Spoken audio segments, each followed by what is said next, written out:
So good morning. It is 10 a.m. Welcome to the League of Women Voters of Torrance area. This is our Learn with the League speaker series. And today we're going to be talking about affordable housing. And we have our first presenter for the series, Ms. Denise Wint. Am I pronouncing that correctly? Yes. Okay. With EAH Housing, she is the Director of Real Estate Development. Would you like me to read your bio, Denise? Or would you just like to give everyone a little brief background live in person since you're here? I could definitely share my background. Okay. Floor is yours. All right. Well, thank you, Pamela, for inviting me this morning to present and share a little bit about what I do and what I'm passionate about and what I'm committed to. So as Pamela mentioned, I am Denise Wint. I am the Director of Real Estate Development with EAH Housing, and we are a nonprofit affordable housing developer. So we develop communities throughout the states of California and Hawaii. And I am responsible for our projects in California, working with a great dynamic team of project managers that work diligently to get much needed housing done across the state in various regions, developing so many different types of projects. We're in rural areas, we're in urban areas, we're in Northern California, Central California, Southern California. And it's an exciting time that we're in to be able to move more units forward. We understand the crisis that we are experiencing when it comes to housing, and we are doing as much as we possibly can. And it's a great organization that I'm able to participate in and being able to provide housing to people with various needs, whether they're seniors or working families or veterans or those who are unhoused. So it is a great experience to be a part of this discussion and to also allow this opportunity for it to be an interactive session, because it is something that I know not everyone is familiar with, or they have certain experiences with it when it comes to developing affordable housing, or they may have heard of an opportunity that's going to be in their respective neighborhoods and don't fully understand the process. So today, that's what I'll be getting into, just a brief overview. It's written in plain language, so it's easy and simple to understand. And as questions come up, we'll be able to address that the best of my ability when that time comes. So again, thank you. Thank you very much. So EAH Housing. So someone had wanted me to clarify. So it's E as in Edward, A as in Apple, H as in Henry, Housing.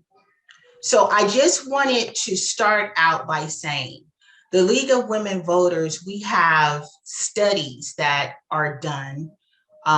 We are a local league. So whatever is adopted at our state level, our local leagues support that. But we also, as a local league, have a position statement on housing. And it reads that we support measures which will provide adequate housing for all persons, with emphasis on meeting the needs of low and moderate income households of all age groups in order to maintain Torrance as a balanced community.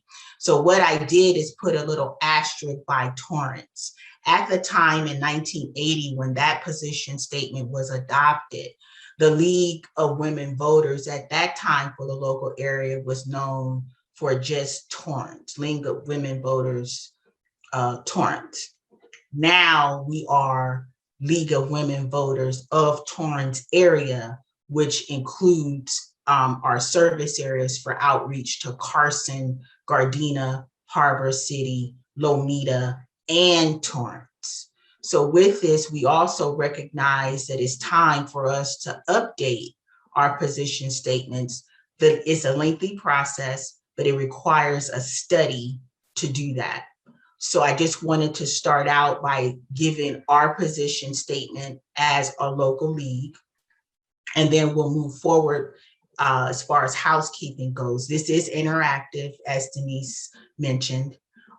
If you have questions, please enter them on the chat. I think we will have time for engagement. And this is what this is. This is an educational opportunity to learn and ask the questions, because what I've heard over the years, oftentimes when housing is discussed, a lot of assumptions, and for industry folks, that may not be the case. And she's gonna break it down so we understand some of the factors from a developer side of the house and the industry, what they have to do to program their developments to a certain group of folks. But it doesn't necessarily mean affordable is low income. So she's going to go over that. And we need to make sure that we're understanding and speaking the language. So I think this is a great opportunity for us to listen, to learn, and to ask questions. So with that being said, I'm going to turn it over to you, Denise. And this is our social media. If you're online, you can use hashtags and let everybody know we're here. So I'll give the floor over to you, Denise. Well, thank you again, Pamela, and I appreciate you sharing the statement for the league, which is really, really helpful to understand, and what your commitment is. So first of all, I want to just mention that the slide that I'm using comes from the Kelsey. It's an organization that works on supporting and promoting affordable housing and specializes with the disability community and making sure that there are opportunities for that population as well to be integrated into the work that we do. So this came from a session that I participated in, and with this session, Home for More, so you can advance. So when it comes to actually developing affordable housing, there are several steps that we have to go through. And as Pamela mentioned, this is coming from the developer standpoint. So once the site has been identified, there are numerous steps that you have to go through in order for you to get the approvals, to get the financing, to work through the design, and ultimately get it through construction for people to move into at the end. So the various steps, so one is the entitlement step, where you get your approvals. You present a project, you go through the approvals and make sure it's following the codes, it's listed by zoning, what state regulations there may be, what local regulations there may be, community input, public input, or sorry, not public, yeah, public input from the community, local residents, and the staff at the local municipality. You also go through the financing stage, where again, you identify the site, you have an initial concept of what the building could look like, but the question is, how much is it going to cost to build and to develop? So where are you getting the money from in order to pay for this project? And when it comes to developing affordable housing, because in a traditional sense, when you have market rate housing, as an example, your income covers the expenses. When it comes to affordable housing, the rents are that affordable. So they're within a certain rental range, and it's not necessarily going to be enough to cover all of the expenses that's required to run or operate that building. So we have to get additional sources in order to cover those expenses. So it'd be money, it could be money from the city, money from the county, money from the state, money from federal. Many different layers. So imagine you having a home and it takes 4 to 7 loans in order for you to close on your project, on that home that you had just acquired. Also, we talk about the design process. And again, you're working with an architect a licensed architect in order to make sure that it meets the design standards that may be laid out by the municipality, the organization's design standards, and it also meets the funding regulation requirements in order for you to get those sources of funds to cover the cost of the project. And lastly, you get into construction. So you're selecting a general contractor or a construction company. This is where finally we see dirt moving and you see the project taking place and folks are getting excited because it's finally moving forward. If you go to the next slide. Thank you. So you see the timeline for how this works. It's not necessarily that once I get this site, 12 months or 18 months later, people will move in. It takes time, it's a process. The one that tends to overlap would be the design. All of these overlap when to a certain extent. So as I mentioned, you go through the entitlement process, and part of the entitlement process includes presenting your conceptual design. What is it that you're envisioning for the space? Again, you're working with the city staff, the planning, they're like, yes, this can work.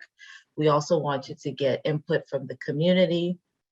So depending on the municipality, you can get this done in a few months, call it 3 months, 90 days, or it can take 18 months. And we've seen that, especially working it throughout the state of California and throughout Hawaii, it can take various different times depending on the municipality and what you need to go through.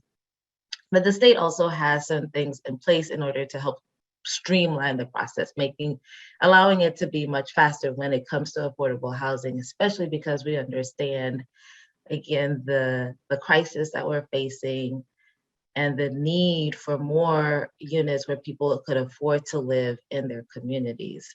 So looking at this example, to build 100 new homes, you get through the entitlement phase, okay, you get the approval, you're ready to go. So now we can get through the financing phase.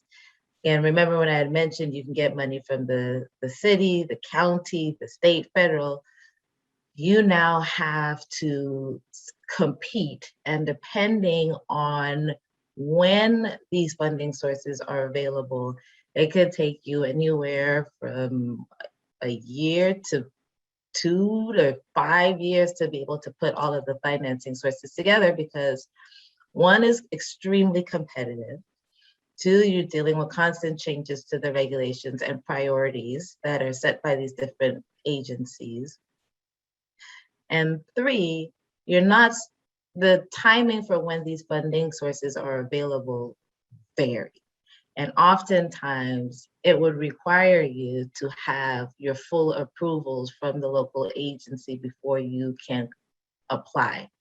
Again, because it's so competitive, you need to have a perfect score as an example, or as close to perfect if you want to have a chance of getting any of these funding sources. And what we see is that they tend to be overscribed 4 to 1.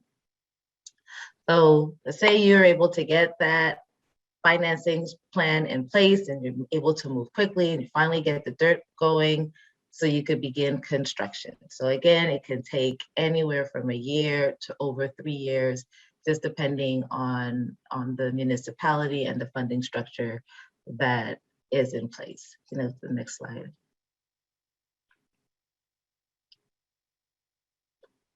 So this is an example that the Kelsey organization is working on.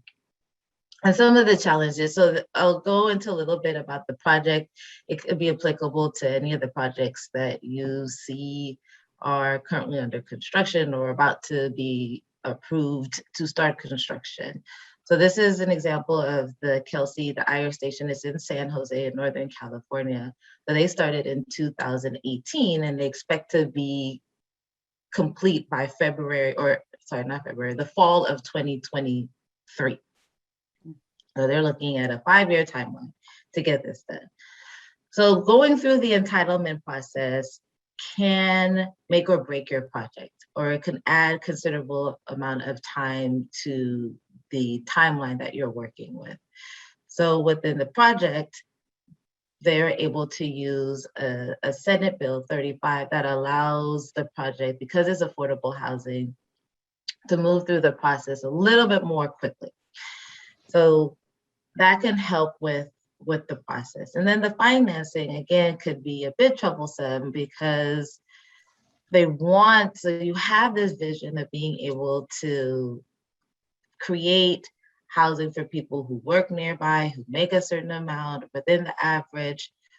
But again, you have to, in this world that we're in, we have to be nimble and flexible because plans constantly change.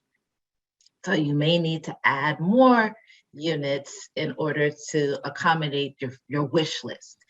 And so going through that process, there's the need for the constant conversations or communication about how is it that we're going to be able to accomplish these goals that we've sought out to achieve within the timeline that we're looking for and within reasonable financing means to get this done.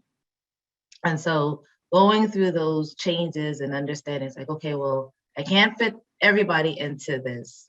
We know everybody needs the housing, but what else can we do to help offset some of the financing? Because one thing I want to stress, and we'll talk a little bit more about the budget, is that there aren't many discounts, if any, really, when it comes to developing affordable housing. The land isn't cheaper because we're saying we're developing affordable housing if we're competing against the market. If it's 4 million that the landowner is looking for, it's 4 million for the market rate developer, and it's $4 million for the affordable housing developer. You go into the pricing for construction, it's the same amount that market rate developers pay, is the same amount that affordable housing developers pay. The benefit is for the residents where their rents are much lower, but everything else costs the same or more because of the additional requirements that we have to partake in. So the next slide, you'll see, what does it mean so this dives a little bit deeper into the financing and looking at what is considered the capital stack. So I had mentioned before, so at the top you see there are federal and state low-income housing tax credits. So there are corporations, it could be banks, they can be insurance companies, there used to be utility companies that would invest in these tax credits. That way, they're able to get a reduction in their the federal taxes that they're responsible for. So they put $25 million in investing in low-income housing tax credits. They're able to get a $25 million reduction in their federal taxes. So it's a 1-to-1.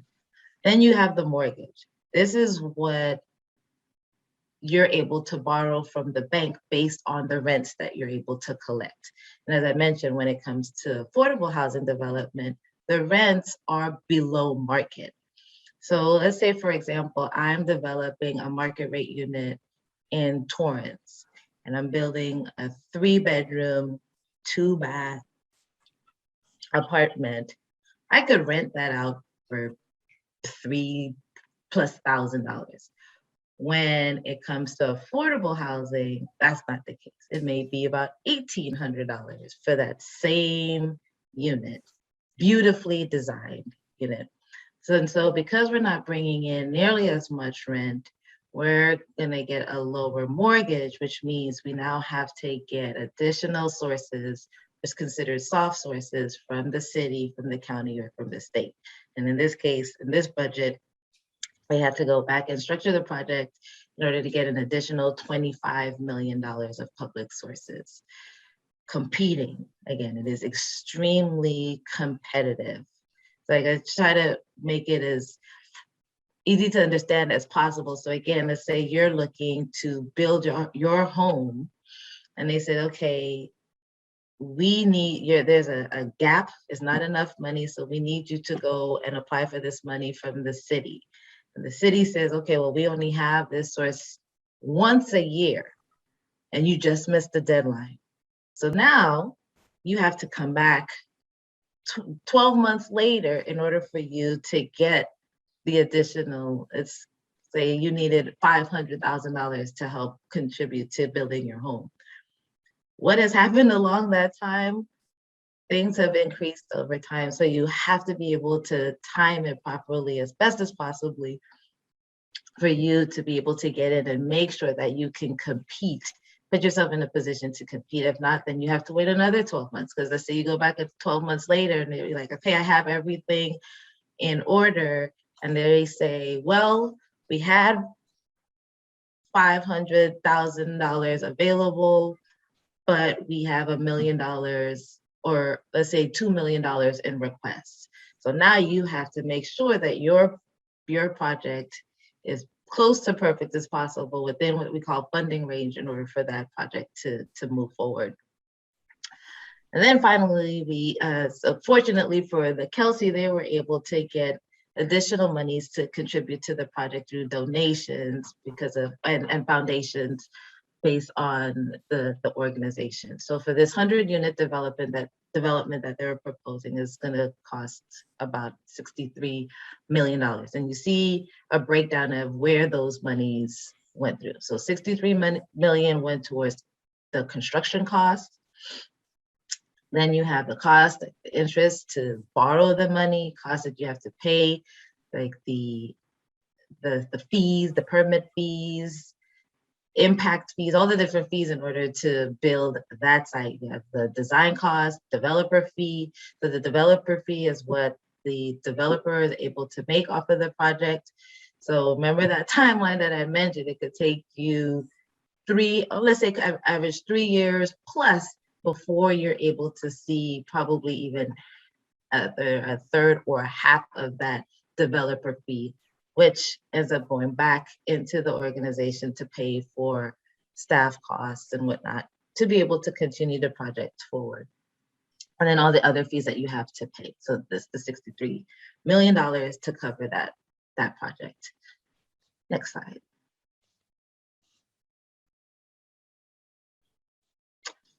Then, so that's just to get it built. Also have to look at what it will take to operate it. And so again, comparing an affordable development to a market rate development, it could be quite costly to operate these developments because you want the building to, one, continue to look good, because oftentimes when it comes to affordable housing, it has to look the best, it has to be designed the best, it's the most beautiful on the block, and you have to maintain it because that's what the community is going to see or use as a reason for not having affordable housing in their communities. So within the property management staff, depending on the population that you're serving, you'll have a full-time on-site manager, you may have an assistant manager, you have the on-site maintenance, you have service coordinators that are providing activities and resources to the residents that are on site. You pay your property management fee. So all of this, you have to pay your utilities, everything, insurance, in order to maintain and operate that budget on an annual basis. So that's part of the reason why I said earlier today, if I'm developing a market rate unit in Torrance, I could charge $3,000+ a month for those apartments and probably even have lower operating expenses because the rents, I could have a higher rent to cover some of my operating expenses because I'm not targeting specifically or at different rent levels. So the next slide, please. So I spoke a lot about the rent, the rent levels. And so when developing the units and you're looking at your unit mix, the incomes depend on the area. So we look at the area median income. So for example, with them wanting to develop housing for all types of people, the rent levels would be very different. So when you take a look at the area median income, simply stated, is just taking a look at how much money people make in that area, that city or town. And then they take the median of that.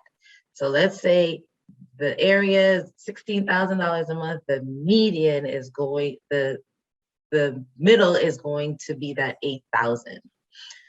So for us, when we come in to develop, we tend to be, anywhere what's affordable can be anywhere from you making zero up to, let's say, 100 and around 120% area median income, but typically we tend to be below 80% area median income. Next slide. So here's an example of the types of people who could rent housing in this particular development. So you have Ben, Kathy, Ava, and Hakeem. So Ben, he is our lowest income earner. He's getting Social Security income. He makes a quarter of what's considered the area median income. His income is anywhere from $0 to $2,200 a month. He is considered extremely low income. So there are 34 units set aside for people who qualify income-wise like Ben.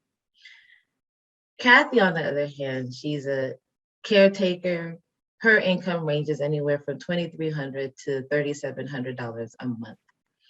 She's considered very low income. So 31 units are set aside for people within her income range. And if Ava is a social worker, $3,800 to $6,000 a month. She's considered low income. And there are 20 units set aside for her. And Hakeem, a teacher who makes anywhere from $6,000 to $8,000 a month, is considered moderate income. So 28 units are set aside. So as you can see from this slide, when we talk about low income housing, affordable housing, below market rate housing, these are the people that we're talking about. And we want to be able to emphasize that it's everyday working people, and some people don't even realize that they would qualify, because the numbers that I'm throwing out, it's just like, wow, is this really considered low income? Like, this sounds, in some cases, sounds like a lot of money, but again, we're looking at the areas that we're developing. People are making a lot of money in this particular community. So yes, in order for folks to not have to travel an hour and a half, 2 hours out of their way, they're working in this community. You can reduce so much time, stress, save money by being able to live in that community as well. So I'll advance go to the next slide. Oh, that's it. Thanks. So that's just a little bit about affordable housing, what it takes to get it built, and who actually lives in these communities. And at this point, I could leave it open for questions. If there's something that I missed or something that you want me to dive in a little bit deeper, you can take this opportunity at this time now. This is great. Are there any questions? Thank you so much, Denise. This is Ryan. Can you hear me okay? Yes, I can. Sorry for the delay. Can you, from your perspective, the conflict, the drama, the news stories, all these newsrooms all over California, but especially the conflict, it's occurring where in the process? It's occurring why? Where's, in your opinion, is the big breakdown occurring? Because I hear a lot about kind of NIMBYism, not in my backyard, and yeah, go build affordable housing, but build it somewhere else. Is that the core of the conflict, or do you see it somewhere else? For me, and I've been to those meetings. You imagine how many community meetings I've had to participate in. I think the core is just fear, and folks not knowing, like you said, the media, folks seeing certain things happening in their communities, or seeing certain types of people and having that fear that that's coming their way. It's just more so the fear of the unknown.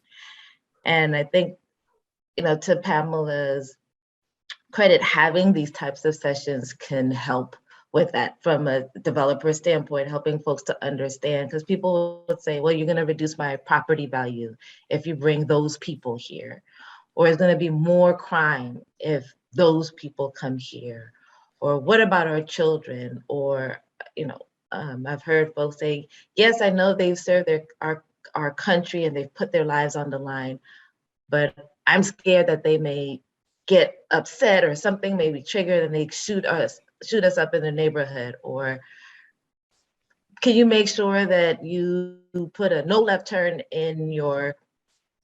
on your property, because I don't want those people to drive down my neighborhood. Heard all kinds of stuff.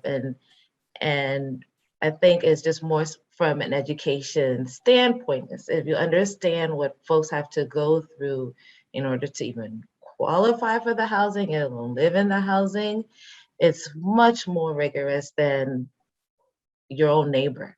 It's like, what did they have to provide? Maybe a credit report so that they may not even have to show that they could afford the rent or the mortgage that they're in, and they move in, and everybody else that comes with them, versus the populations that we serve. It's like, yes, you have to qualify for income. You do an extensive background check. You do get your credit check. You may have home visits. Then you have annual inspections and making sure that you have resources on site to make sure that people are able to live and thrive within their community and live with dignity. And the homes that we develop are extremely, extremely beautiful. And I think that's part of it, is that fear that I think that people express or experience.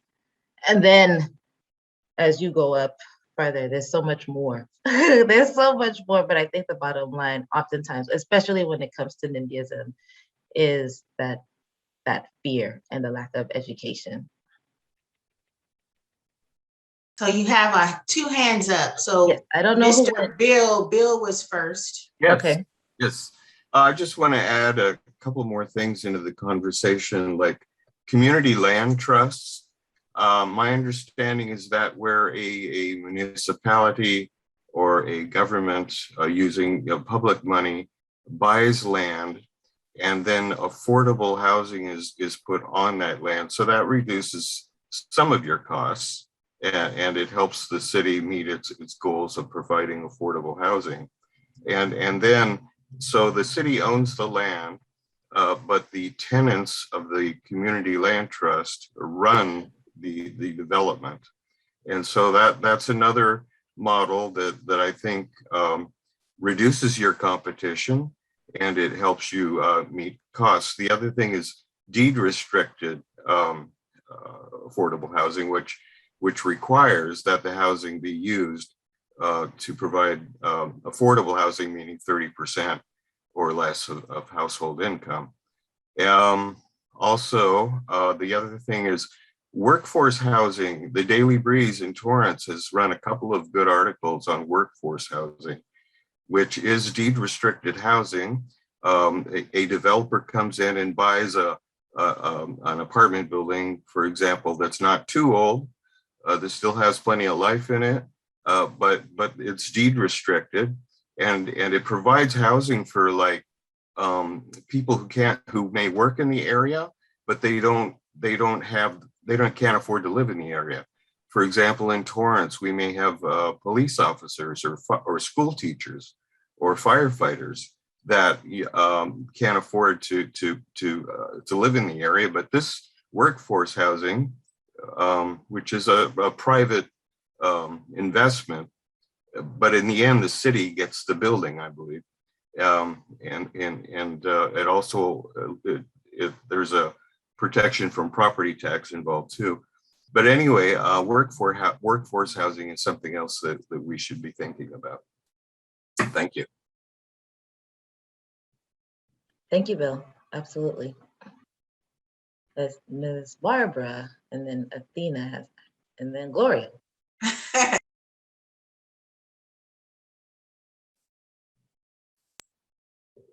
Barbara, you're there. You're next. unmuted. There. I'm sorry for being late. I couldn't find the meeting, but my question, and you may have already answered it, is so is this encapsulated within a city limit, or is this regional in nature? In other words, can you live in one city and find housing in a suburb or an adjacent city? So is your question if I'm looking for, well, if I'm looking for affordable housing, there are some cities that have what they consider a local preference requirement.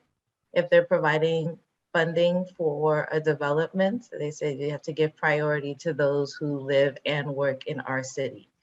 And then once you've exhausted those efforts, then you could open it up to other people. But those are those particular cities. But for the most part, yes, it is open because there's that fair housing requirement that we still have to follow and maintain. Thank you. You're welcome. It was Athena and Gloria. Okay, I'll go next. Hi, I'm Athena. So I got here late, and so I'm not sure if this is, something you can address, but I do affordable housing in Indianapolis because it's possible there.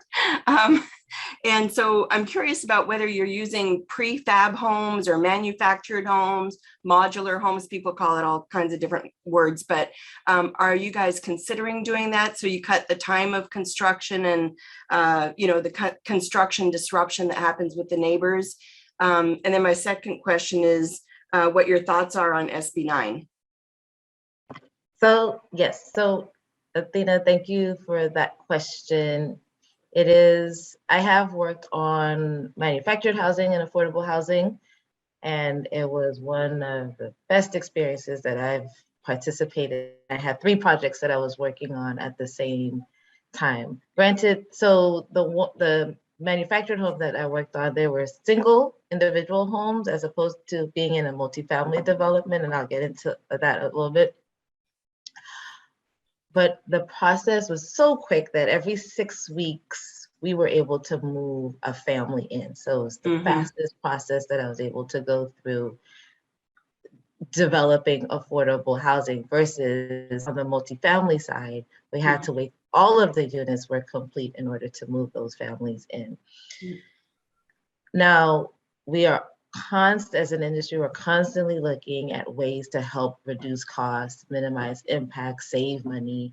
And in the multifamily phase, we do it when we can. So there's a development in Central California that we're working on. It's about 222 units, and that'll be factory built housing. So we do see some savings. It's about a 10% savings that we're seeing on our multifamily development. It does save as far as construction interest because you're able to get the units developed a lot faster. But like I said, it's just been around 10% is what we're seeing. So it's not a substantial decrease in cost because we still have so many additional fees that we have to cover. But again, it is opportunities. We look at mechanized parking. We look at metal framing. So we constantly look at different ways to help keep costs down, because another thing that we're experiencing, in addition to the constant rise in the construction costs, or the fluctuation, I should say, is insurance. The builder's risk insurance, operation insurance, that too has been increasing a lot. Being in California, the fires contribute a lot to that. We're also hearing about if there are subsidized units, that some of these insurance companies are charging a higher premium, even though they're the most stable asset. But they are providing that as an additional, as an increase to the developments that we work on. And then when it comes to SB 9 from a personal standpoint, because EAH develops larger multifamily, I think it's a helpful opportunities for people to be able to have additional units developed, because oftentimes I could sit in a room and hear people saying, you guys aren't moving fast enough, you're not doing enough. Let's take the money from you and put it towards this next best and greatest thing. And it's like, we still have a lot of hurdles there. Yes, we see people pouring into the streets on a regular basis, and these people are getting up and going to work every day. I worked on a development in Anaheim where there was a family that was living in their cars for about 12 years. And the kids grew up living in their vehicle, and they would make it to school every single day. The parents would try to find work, and because of their disabilities, weren't able to keep the jobs. And this particular development, they said, a lot of these children, and there were a lot of children there, that had permanent housing for the very first time in their lives. Wow. And so hearing that SB9 is another tool for us to get more housing units developed. I mean, we see overcrowding is another issue. And because those families aren't on the sidewalks, folks tend like, we don't have a problem here. Again, working throughout different cities, you hear everything. And hear a commissioner say, well, there is a house across the street from me, and there are 27 people living in that house. It's a 3, maybe 4-bedroom house. That should not be the case. I worked with kids who have tutored where they're in a 2-bedroom apartment, and it's 2 families living in that, and she couldn't concentrate to do her homework. I'd have to try to find a place where she and I can just have her time to be able to take care of things. It wasn't a condition for her to thrive in, especially academically. So with SB9 being an opportunity for people to buy a home, and they could split the units and they could develop additional lots, I think it's a tool that we could use to benefit people who want to be able to live in dignity and thrive and have their own space as well.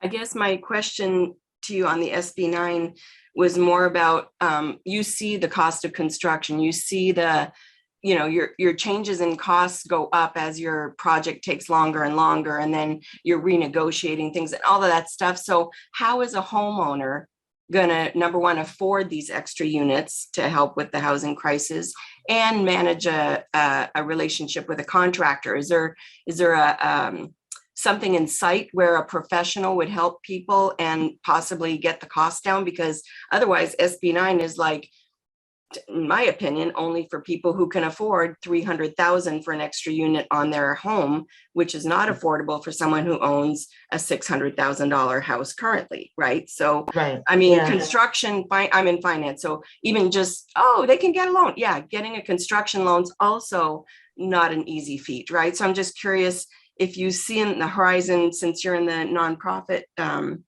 sector, do you see somewhere where an agency or a nonprofit would aid people in implementing SB9? I think that conversation is taking place. Again, it's another tool. And it also can be a space where we consider emerging developers. So like someone like you or me, and I say I wanted to develop units, I can't compete in the 50 plus unit, right?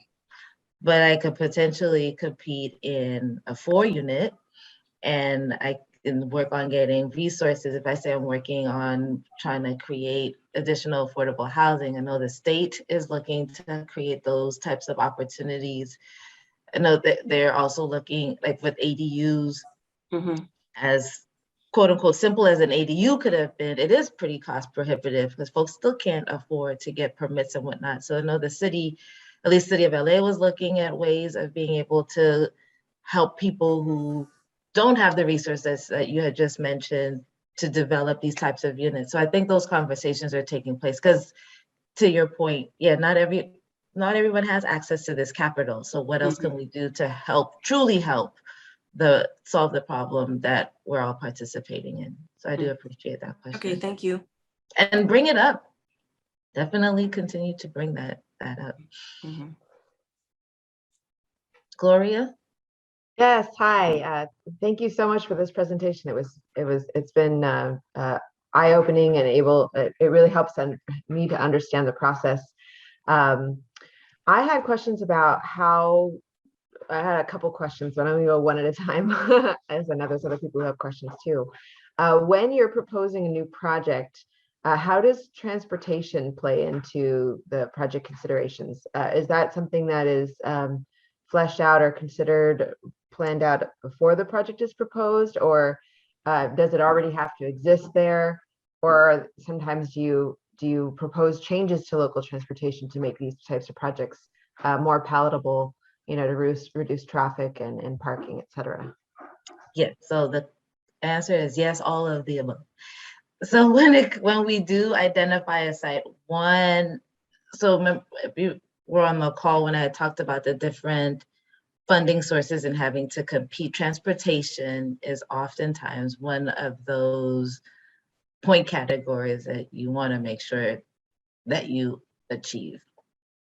And they may say you have to be within a half a mile to transit, and it has to run, let's say, every 10, 15 minutes within a certain time frame. Can't be one of those cities where it's once an hour, the bus may come by, or some type of public system.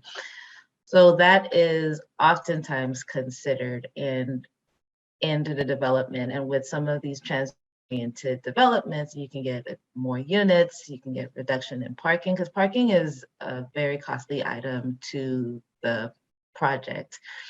And with the numerous studies that we've done within our portfolio with other organizations that I've worked with, we know that our affordable developments the municipalities will say, well, because neighbors will come out and say, well, they're going to take up all this parking in the street.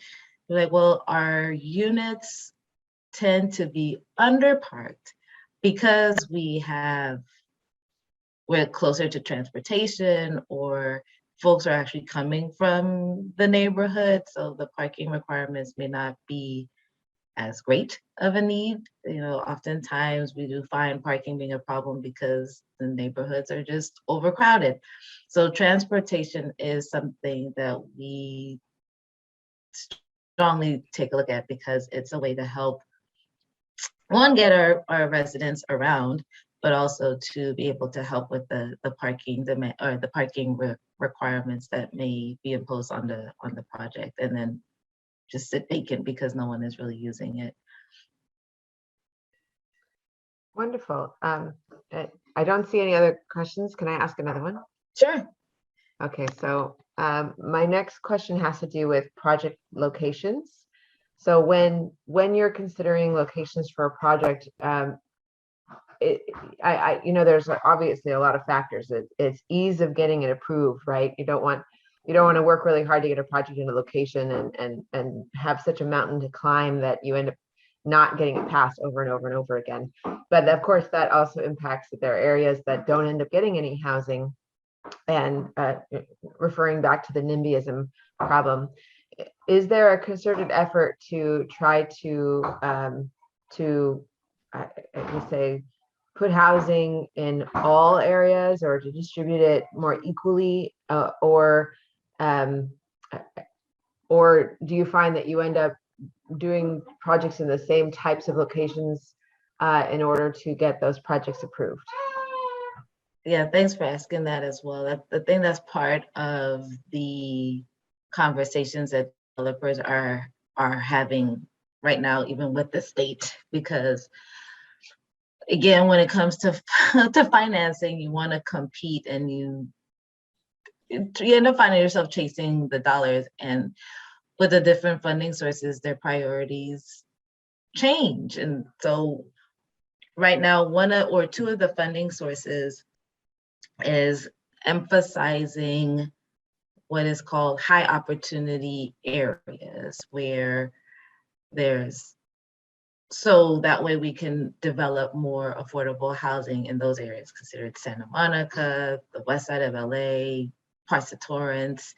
parts of LA. So those high opportunity areas will get an additional point, right? And so there's that push, but then there's also the push where we don't want to see other communities not get the affordable housing that they need, because developers are now transitioning to find units in these higher opportunity areas. And oftentimes when they're in these quote unquote higher opportunity areas, they do have the local preference that I had mentioned earlier.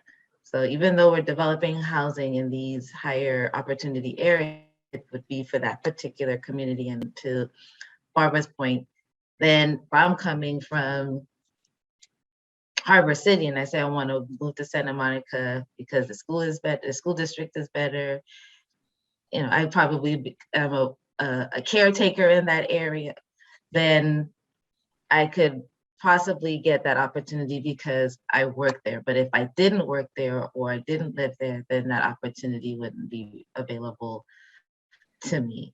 So it's an interesting space that we're in now, because before this push for higher opportunity areas, we did find ourselves developing a lot within what people considered easier areas. They may not come out and protest as much about having these developments in their areas, or people in those communities may say, well, like downtown Skid Row, for example, Skid Row isn't the only place that has homeless individuals living or individuals living on the street. Every city has its problems, so those communities need to develop as well and not concentrate everything down here. So again, the space is the conversation that's happening right now, Gloria, to be honest. Perfect. Thank you so much. I mean, I don't want to monopolize your time, but I have more questions if no one else Sure, has any. we have the time. I don't see any other raised hands, and so feel free, anyone else, if you have a hand raised, but I do have more questions, so I'll just keep talking.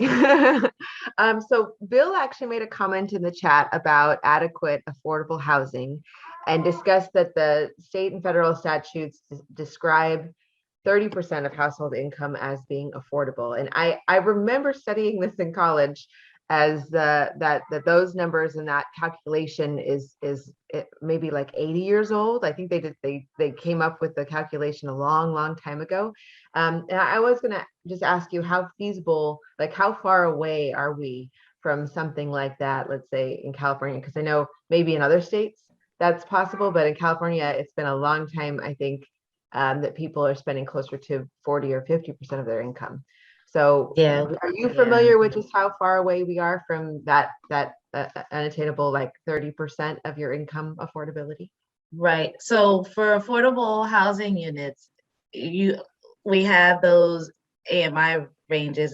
The rents would fall within 30% of those AMI ranges. As a global challenge for the state of California, it is a concern, and there are numerous reports. I also sit on the board for Southern California Association of Nonprofit Housing, and they've had lots of studies and lots of reports showing what people actually, the percentage of their income that goes towards housing.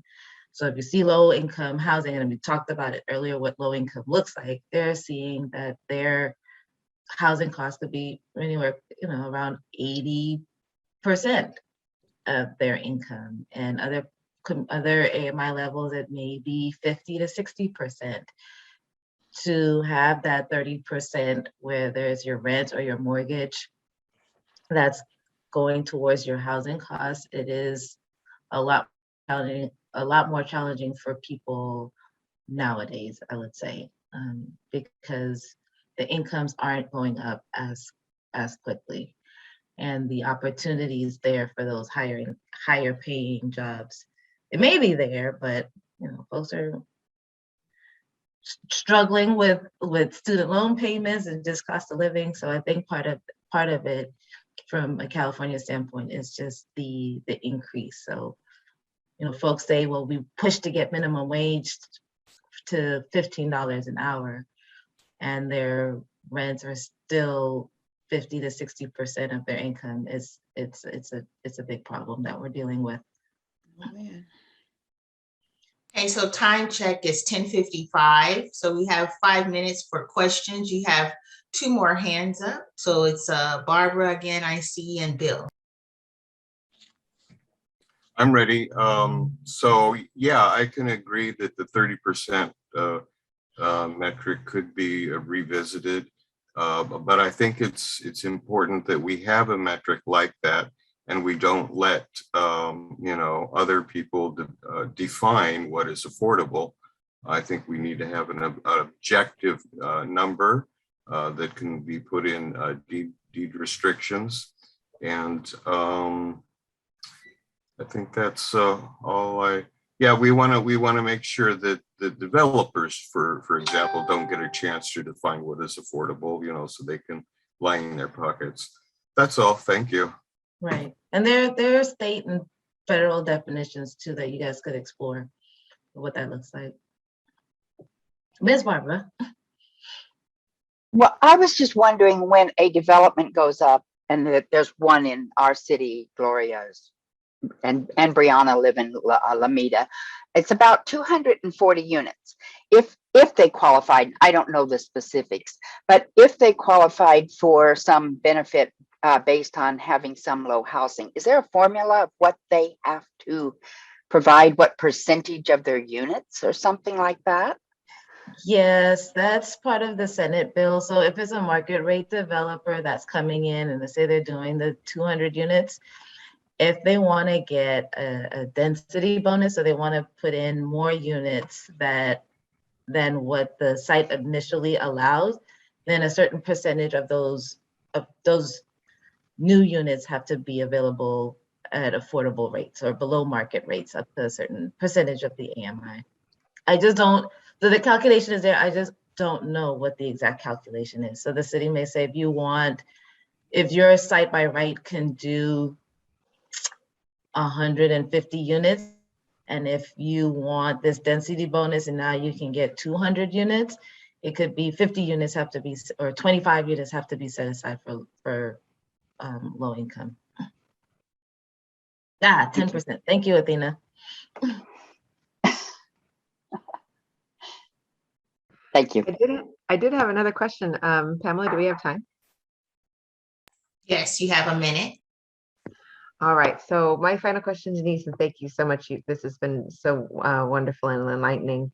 I actually did a sweep and looked at the local low-income housing that was available in the South Bay, and I was a little surprised and it bothered me to find that the vast majority was for elderly.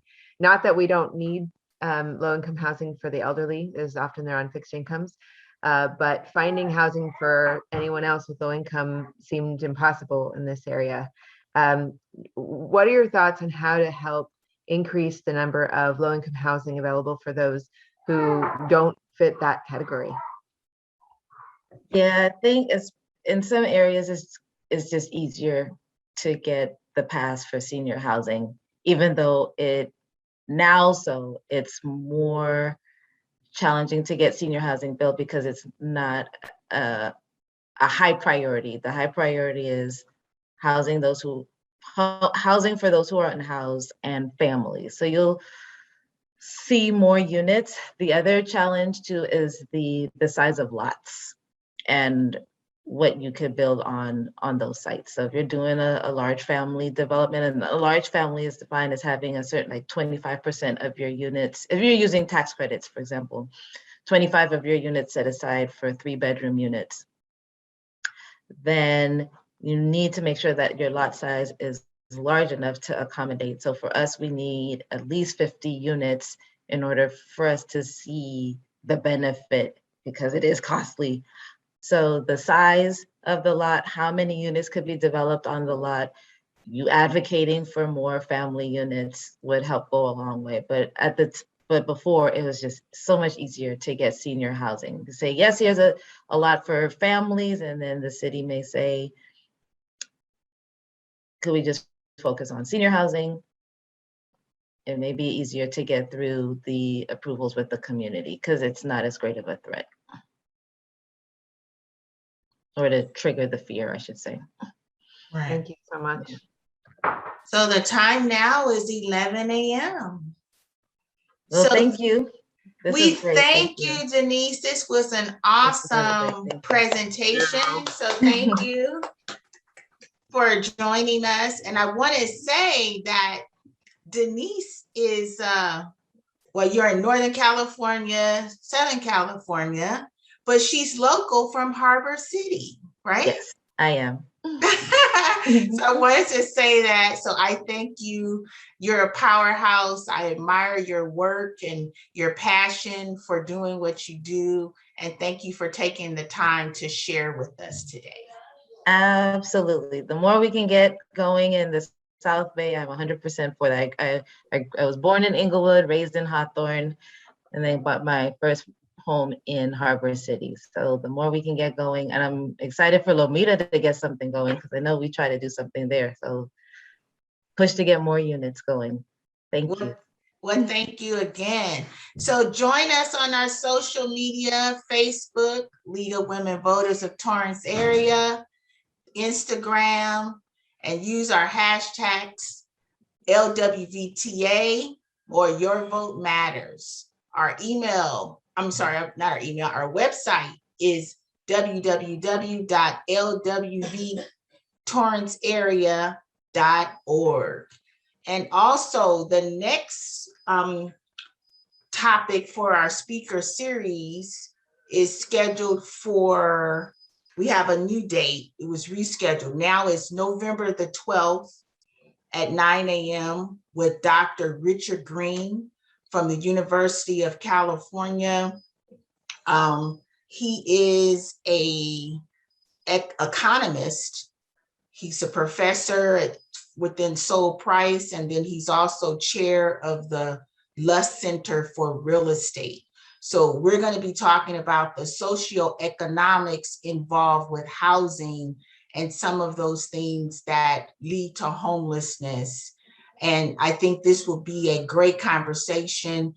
Denise picked up on a lot of that. It will be expanded in Dr. Green's presentation, and I think it will be a great dialogue.